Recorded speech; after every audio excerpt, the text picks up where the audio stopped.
अस्सलाम वालेकुम everyone, how are you all. I hope कि आप सब ठीक होंगे। So today I am here with lecture number 19 for class 10th and we are on our chapter number 2 acid bases and salts. कल हम लोगों ने बात स्टार्ट की थी सॉल्ट्स के बारे में। आज हम वहीं से अपना टॉपिक कंटिन्यू करते हैं। कल हम लोगों ने बात की थी about general characteristics of salts. उसके अलावा सॉल्ट्स के बारे में थोड़ा डिस्कस किया था कि किस तरह से उनका नेम रखा जाता है। अब हम लोग बात करते हैं अबाउट प्रिपरेशन ऑफ सॉल्ट्स, जो हमारा आज का टॉपिक है कि सॉल्ट्स प्रिपेयर किस तरह से किए जाते हैं। सॉल्ट्स मैंने आपको कल भी बताया था दो किस्म के हो सकते हैं, या तो वो वाटर सोल्यूबल होंगे या फिर वाटर इनसोल्यूबल होंगे, या वो पानी में हल हो सकते हैं या फिर वो पानी में हल नहीं हो सकते हैं। वो मेथड्स जो यूज़ किए जाते हैं प्रिपरेशन ऑफ सॉल्ट्स वो उनकी सोल्यूबिलिटी पे डिपेंड करते हैं, यानी कि जो सॉल्ट ऐसे सॉल्ट जिनका जो वाटर में सोल्यूबल हैं उनकी सोल्यूबिलिटी डिफरेंट होगी, ऐसे सॉल्ट जो वाटर में सोल्यूबल नहीं हैं उनकी सोल्यूबिलिटी डिफरेंट होगी।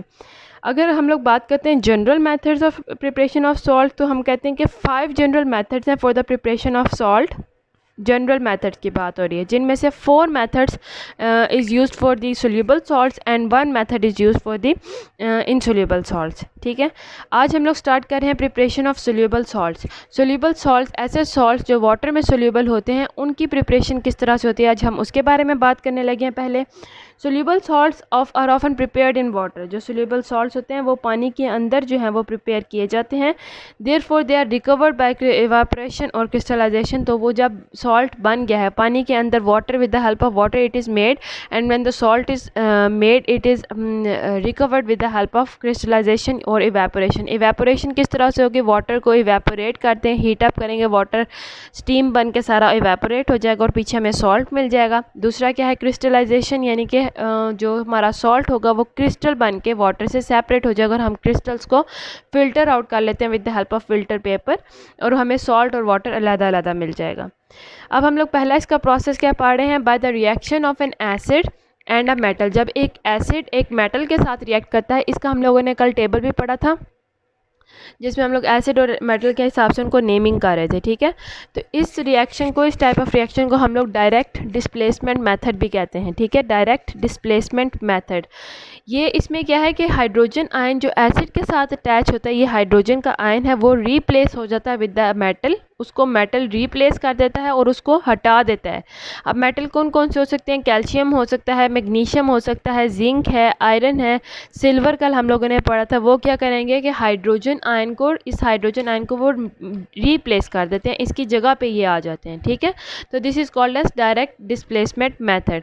अब यहाँ पे देखिए हाइड्रोजन को रिप्लेस करके मैग्नीशियम जो है वो क्लोरीन के साथ अटैच हो गया। ठीक है, और हाइड्रोजन जो गैस यहाँ पे इवॉल्व हो गई। तो हमें जो इसका जनरल रिएक्शन है उसमें भी यही मिलता है कि एसिड और मेटल जब एक दूसरे के साथ रिएक्ट करते हैं तो सॉल्ट बना लेते हैं और साथ में हमें हाइड्रोजन गैस मिल जाती है। तो दिस इज़ ऑल्सो यही वही रिएक्शन है कि हाइड्रोक्लोरिक एसिड और मेटल जब आपस में रिएक्ट करते हैं तो मेटल हाइड्रोजन को हटा के उसकी जगह पे आ जाता है, मैग्नीशियम क्लोराइड बना देता है, ये एक सॉल्ट है।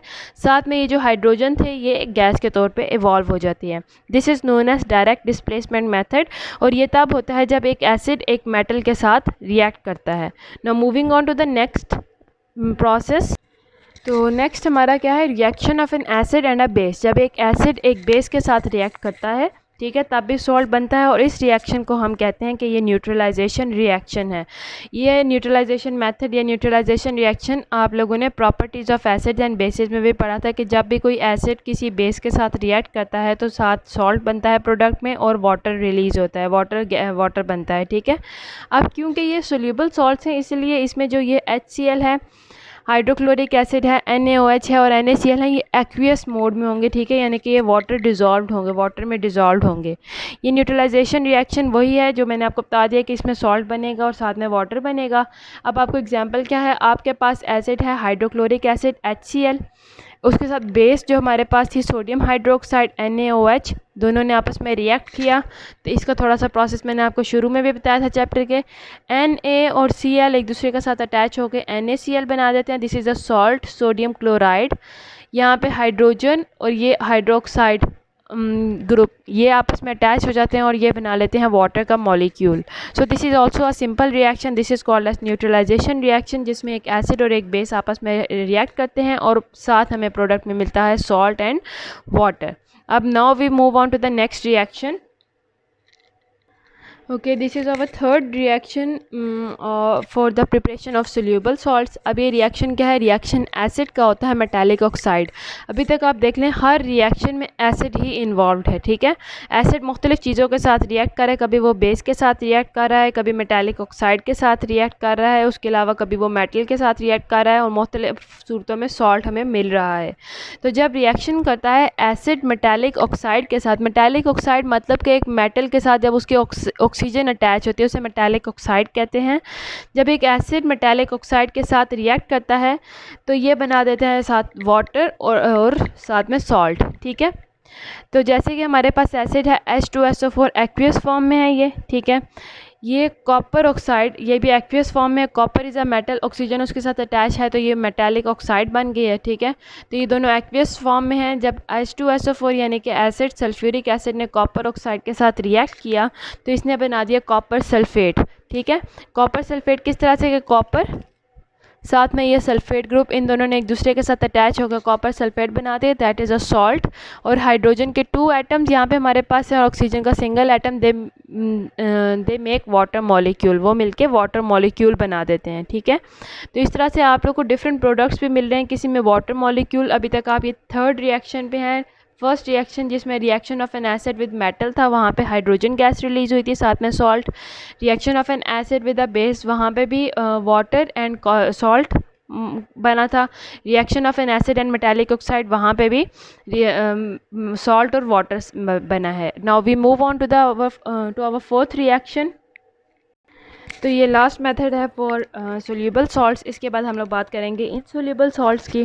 तो अगर सोल्यूबल सॉल्ट्स की बात करते हैं तो इसमें क्या है कि रिएक्शन ऑफ एन एसिड, जब एक एसिड रिएक्ट करता है कार्बोनेट, यहाँ पे देख लें एसिड ही ने सबके साथ रिएक्ट किया था, ठीक है। अब रिएक्शन होता है एसिड का किसी कार्बोनेट के साथ, तो हमें बदले में मिलता है, प्रोडक्ट्स में मिलता है वाटर, पहले सॉल्ट, वाटर और कार्बन डाइऑक्साइड गैस, जब वो किसी कार्बोनेट के साथ रिएक्ट करते हैं। ये हमारे पास एसिड है नाइट्रिक एसिड 2HNO3, वो रिएक्ट करता है सोडियम कार्बोनेट के साथ Na2CO3 के साथ। तो हमारे पास यहाँ पे क्या है कि सोडियम का मॉलिक्यूल यहाँ पे सोडियम नाइट्रेट के साथ अटैच हो जाता है, सोडियम नाइट्रेट एक सॉल्ट है वो बना देता है। साथ में हमें ये H और यहाँ से ऑक्सीजन रिलीज़ होती है, H2O मिल जाता है जो कि वाटर है। पीछे यहाँ से एक ऑक्सीजन निकल के CO2 कार्बन डाइऑक्साइड हमें मिल गए। तो इस तरह से जब एक एसिड किसी कार्बोनेट के साथ रिएक्ट करता है तो हमें प्रोडक्ट्स में मिलते हैं सॉल्ट, जैसे यहाँ पे सोडियम नाइट्रेट है, साथ में वाटर मॉलिक्यूल और साथ में कार्बन डाइऑक्साइड गैस। ये भी एक्वियस फॉर्म में है। नाइट्रिक एसिड और जो सोडियम कार्बोनेट है ये एक्वियस फॉर्म में लिए गए थे क्योंकि वाटर सोल्यूबल है, तो हमारा सॉल्ट है वो एक्वियस फॉर्म में मिलेगा, वाटर लिक्विड फॉर्म में, और कार्बन डाइऑक्साइड गैस जो है वो गैस की फॉर्म में रिलीज़ हो जाती है। Now we move on to the next topic, that is about insoluble salts. जब प्रिपरेशन करनी है, अभी तक हम लोगों ने सोल्यूबल सॉल्ट्स की बात की थी। हमने कहा था कि सॉल्ट 2 किस्म के होते हैं, सोल्यूबल एंड इनसोल्यूबल सॉल्ट्स। जब बात की थी हम लोगों ने सोल्यूबल सॉल्ट की, हमने कहा था there are 4 methods of preparation. हमने वो 4 मेथड्स अभी पढ़े हैं। फर्स्ट वाला था reaction of an acid with a metal, second वाला था reaction of an acid with a base, third वाला था reaction of an acid with a metallic oxide, और फोर्थ वाला था हमारे पास reaction of an acid and a carbonate, जब एक एसिड किसी कार्बोनेट के साथ रिएक्ट करता है। 4 मेथड्स हमने कवर कर लिए हैं। 5 टोटल मेथड्स हमने पढ़ने थे, एक मेथड हमने पढ़ना है अब इनसोल्यूबल सॉल्ट्स के बारे में कि इनसोल्यूबल सॉल्ट ऐसे सॉल्ट जो वाटर में डिज़ोल्व नहीं होते हैं वो किस तरह से प्रिपेयर होते हैं। तो जब हम बात कर रहे हैं इनसोल्यूबल सॉल्ट्स की, तो मैंने आप लोगों को पहले भी बताया है कि इनसोल्यूबल सॉल्ट्स वो सॉल्ट्स होते हैं जो वाटर में सोल्यूबल नहीं होते हैं, ठीक है। तो इनको जाहिर सी बात है जब प्रिपेयर करना है तो फिर भी हमें कोई मीडियम चाहिए, वाटर में तो प्रिपेयर हो नहीं सकते क्योंकि ये इनसोल्यूबल इन वाटर हैं। तो हम लोग क्या करते हैं, इनको प्रिपेयर करने के लिए एक मीडियम तैयार करते हैं, एक ऐसी जगह जिसके अंदर ईजिली प्रिपेयर किए जा सकें। तो हम इनको हल कर देते हैं, मिक्स कर देते हैं सोल्यूबल सॉल्ट्स के साथ। इनसोल्यूबल सॉल्ट्स जो हमारे होंगे हम उनको मिक्स कर देते हैं सोल्यूबल सॉल्ट्स के साथ। अब क्या होता है कि रिएक्शन होता है तो एक्सचेंज ऑफ आयनिक रेडिकल्स होते हैं, यानी कि अब जैसे कि यहाँ पे रिएक्शन हो रहा है, ठीक है। तो ये सिल्वर और सोडियम ने एक दूसरे को रिप्लेस कर दिया। सिल्वर जाके क्लोरीन के साथ अटैच हो गया, सिल्वर क्लोराइड बना दिया, और जो सोडियम है वो सिल्वर की जगह पे आ गया, सोडियम नाइट्रेट बना दिया। ये भी एक सॉल्ट है, ठीक है, और ये भी एक सॉल्ट है। ये सोल्यूबल सॉल्ट है, ये इनसोल्यूबल सॉल्ट है, ठीक है। तो इन्होंने क्या किया, जब हम लोगों ने इनको आपस में मिक्स किया है तो जब आगे सॉल्ट बने हैं तो ये इनसोल्यूबल सॉल्ट है, ये वाटर से प्रेसिपिटेट आउट हो जाएगा, यानी कि उस रिएक्शन से प्रेसिपिटेट आउट हो जाएगा, प्रेसिपिटेट्स बन के बाहर निकल आएगा, क्रिस्टलाइज आउट हो जाएगा, जबकि ये सोल्यूबल सॉल्ट है ये वाटर के अंदर मौजूद होगा। ठीक है, होते ये भी दोनों सॉल्ट है, बस इनके जो आयंस या मेटल्स होते हैं वो एक दूसरे के साथ चेंज हो जाते हैं। सोडियम और सिल्वर ने एक दूसरे को रिप्लेस कर दिया है। सिमिलरली यहाँ पे कॉपर सल्फेट है और सोडियम कार्बोनेट है। कॉपर जो है कार्बोनेट के साथ आकर अटैच हो जाता है। ठीक है, this is an insoluble salt और ये प्रेसिपिटेट आउट हो जाएगा जब ये बनेगा। और सोडियम जो है आगे सल्फेट के ग्रुप के साथ सोडियम सल्फेट बना देता है। तो होते ये भी सॉल्ट हैं दोनों, एक इनसोल्यूबल है और एक सोल्यूबल है। जो इनसोल्यूबल होगा वो वाटर में ही मौजूद वो प्रेसिपिटेट आउट हो जाएगा, सॉलिडिफाई हो जाएगा सॉल्यूशन में, जबकि जो सोल्यूबल सॉल्ट्स हैं वो क्या करेंगे, वो एक्वियस कंडीशन में ही मौजूद होंगे। ये दोनों इनसोल्यूबल हैं, ये सॉलिडिफाई आउट हो जाएंगे, ये सॉलिड आउट हो जाएंगे यानी प्रेसिपिटेट हो जाएंगे, जबकि जो इनसोल्यूबल सॉल्ट्स हैं वो जो सोल्यूबल सॉल्ट्स हैं वो एक्वियस फॉर्म में ही यहाँ पे मौजूद रहेंगे। इसी तरह अगर हम लोग आगे टेस्ट योरसेल्फ में टेबल देखें तो पहला हमारे पास क्वेश्चन है, ये टॉपिक हमारा फिनिश हो चुका है, अब हम आगे आते हैं टेबल पे। तो फर्स्ट हमारा क्वेश्चन है हाउ आर सॉल्ट्स नेम्ड, कि सॉल्ट्स को नाम किस तरह से दिया जाता है। तो हम लोगों ने ये पहले भी पढ़ा था कि salts are named according to their metals, और मेटल जिससे रिएक्ट कर रहे हैं उसके हिसाब से वो मेटल और एसिड। ठीक है, पहले मेटल का नाम लिखेंगे फिर एसिड का नाम लिखेंगे और हमारे सॉल्ट्स को इस तरह से नेम मिलता है। क्वेश्चन नंबर 2 है name the salts which are formed when zinc metal reacts with the following. आपने सॉल्ट का नाम बताना है जब जिंक मेटल रिएक्ट करता है नाइट्रिक एसिड के साथ, फॉस्फोरिक एसिड के साथ और एसिटिक एसिड के साथ। तो आपने मेटल जिंक है, ठीक है, और एसिड पहला कौन सा, नाइट्रिक एसिड, तो हम लिखेंगे जिंक नाइट्रेट। फिर फॉस्फोरिक एसिड के साथ जब जिंक रिएक्ट करता है तो जो सॉल्ट बनेगा वो होगा जिंक फॉस्फेट। ठीक है, पहले मेटल का नाम और बाद में एसिड का नाम। जिंक मेटल और एसिटिक एसिड है, जब जिंक मेटल एसिटिक एसिड के साथ रिएक्ट करेगा तो वो बनाएगा जिंक एसीटेट। इसी तरह है question number 3 how will you justify salts are neutral compounds. आप कैसे जस्टिफाई करेंगे कि सॉल्ट्स जो हैं वो न्यूट्रल कंपाउंड्स हैं।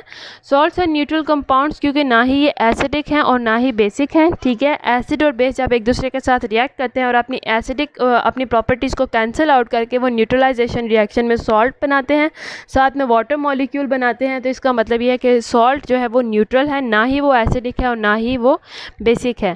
फिर है how many water of crystallization are present in CuSO4 5H2O और CaSO4 2H2O। तो ये तो मैंने कल भी बताया था कि अगर CuSO4 5H2 है, इसमें वाटर ऑफ क्रिस्टलाइजेशन के 5 मॉलिक्यूल्स मौजूद हैं। ठीक है, सिमिलरली अगर हमारे पास हमारा सॉल्ट है CaSO4 2H2O, तो इसमें हमारे पास वाटर ऑफ क्रिस्टलाइजेशन के 2 मॉलिक्यूल्स मौजूद हैं। उसके बाद क्वेश्चन नंबर 5 पे है name the type of reaction that takes place between an acid and a metal which gas would evolve in the reaction, explain with an example. ये आप लोगों ने जो सोल्यूबल सॉल्ट का पहला मेथड पढ़ा था वो वाला मेथड आप यहाँ पे यूज़ करेंगे, that is about displacement method, direct displacement method, जिसमें एक एसिड जो है मेटल के साथ रिएक्ट करता है। ठीक है, और उसमें उन्होंने कहा कि आपने एग्जाम्पल देनी है, आपके पास पेज नंबर 39 पे उसकी एग्जाम्पल है। जो पहला मेथड है for the reaction of an acid with a metal, इसको हम लोग डायरेक्ट डिस्प्लेसमेंट भी कहते हैं। रिएक्शन की एग्जाम्पल में आप लोग क्या बताएंगे कि हाइड्रोक्लोरिक एसिड रिएक्ट करता है मेटल मैग्नीशियम के साथ और मैग्नीशियम क्लोराइड बनता है और साथ में हाइड्रोजन गैस इवॉल्व होती है। तो ये हमारा रिएक्शन कंप्लीट हो गया। क्वेश्चन आंसर्स हमारे यहाँ पे कंप्लीट हो गए। 5 क्वेश्चन थे, वो सारे के सारे मैंने आप लोग को थोड़े थोड़े बता दिए हैं। अब इसके बाद आगे आते हैं types of salts. There are different types of salts, जैसे कि हो सकते हैं नॉर्मल सॉल्ट्स हैं, एसिडिक सॉल्ट्स हैं, बेसिक सॉल्ट्स हैं, डबल सॉल्ट्स, मिक्स्ड सॉल्ट्स और कॉम्प्लेक्स सॉल्ट्स। ये सारे इंशाल्लाह हम लोग कल स्टडी करेंगे। तब तक के लिए थैंक यू एंड अल्लाह हाफिज़। अगर आपको कोई भी प्रॉब्लम हो तो आप मुझसे कमेंट सेक्शन में पूछ सकते हैं। उम्मीद है आपको आज का लेक्चर समझ आया होगा। थैंक यू एंड अल्लाह हाफिज़।